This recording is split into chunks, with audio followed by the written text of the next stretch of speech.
Y a-t-il quelqu'un qui est fatigué? C'est un problème, je suis fatigué en fait. Vous donnez des apparences que tout va bien extérieurement, mais à l'intérieur, vous avez un pouvoir, des soucis, des problèmes qui vous accablent, qui vous privent de paix. Pour certains, on ne mange plus. Pour certains, êtes-vous fatigué? Je suis un enfant de Dieu, il n'y a plus même du Saint-Esprit, mais par rapport à ça, je suis fatigué. Les gens qui sont épuisés, ils ont fait tout ce qui est possible, des fois même la prière, mais rien n'a marché. Et au final, on devient épuisé. Les épuisés, si vous êtes là ce matin, ce message vous concerne.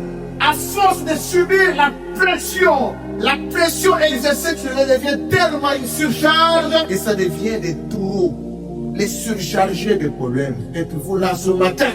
Le Seigneur est en train de vous entendre. Ne cherchez pas ailleurs. Vous avez longtemps cherché les solutions de par vous-même. Vos efforts physiques, je m'excuse, n'ont rien apporté. N'avez-vous pas constaté que rien n'avance? Jusque-là, vous êtes toujours sur le même point. Vous n'arrivez pas à décoller. Aujourd'hui, j'aimerais que nous quittions ici avec nos fardeaux déchargés. Pour certains, la pression qu'ils ont, c'est tout simplement la culpabilité. Vous savez, la culpabilité tue. Pour avoir commis quelques péchés ou pour avoir préconduit, tu as cassé toi-même pendant un long moment et ça commence à se répercuter sur toi-même. Tu n'arrives même plus à avancer avec le Seigneur. Le Seigneur ici, quand il te tend la main, parce qu'il est restaurateur, la façon de te traiter, ça ne va pas être brutal ou te tuer. Il va te traiter avec amour. Parce que l'objectif qu'il vise, c'est de te récupérer. Amen. Quittez les culpabilités qui vous rongent. La main vous est tendue. La main nous est tendue.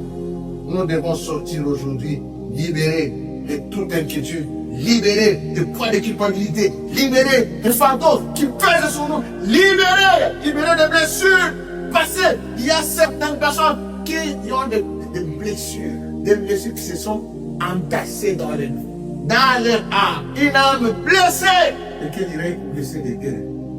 Mais vous venez avec le Seigneur avec tout ça. Vous savez, certaines blessures peuvent être pour vous comme un blocage. Les fardeaux qui vous lient, les fardeaux des projets irréalisés jusque-là, les fardeaux des problèmes qui semblent encore être bloqués, qui tardent, des attaques qui ont traîné pendant des années, les fardeaux qui pèsent, des maladies incurables. Vous êtes là, mais vous êtes le Seigneur, quand est-ce que tu peux me guérir cette maladie? Je suis fatigué. Beaucoup sont devenus comme des chars de l'épaule. Vous allez vous libérer de ces chars-là, je vous Jésus. Alléluia. La question de se libérer ici te revient aussi quelque part. Pourquoi? Parce que la main est tendue. Prends conscience. Lève-toi. Viens vite à courant. L'essentiel, c'est bien la présence de Jésus-Christ dans ta vie. N'exclus pas le problème. Si quelqu'un vous a dit, parce qu'on est enfant de Dieu, on est rempli du Saint-Esprit, il n'y aura pas de problème. Il vous a menti. Cet évangile-là, c'est un faux évangile. On peut marcher avec le Seigneur. Et le problème, c'est... Moi, ce que j'aime, parce qu'il est la quatrième personne dans le feu. Avec Jésus-Christ, on peut être en difficulté et vivre et en sortir vainqueur. Vous n'avez jamais vu quelqu'un qui passe des problèmes très difficiles, mais vous le voyez, il est toujours joyeux. Pourquoi? Parce qu'il a la paix du cœur. Sache que le degré de ton humiliation sera inversement proportionnel au degré de ton élévation. Alléluia. Plus tu es humilié, plus Dieu va t'élever. Et il ne va pas passer à côté, il va passer par la même situation. Là où tu as été humilié, c'est là que le Seigneur va t'élever.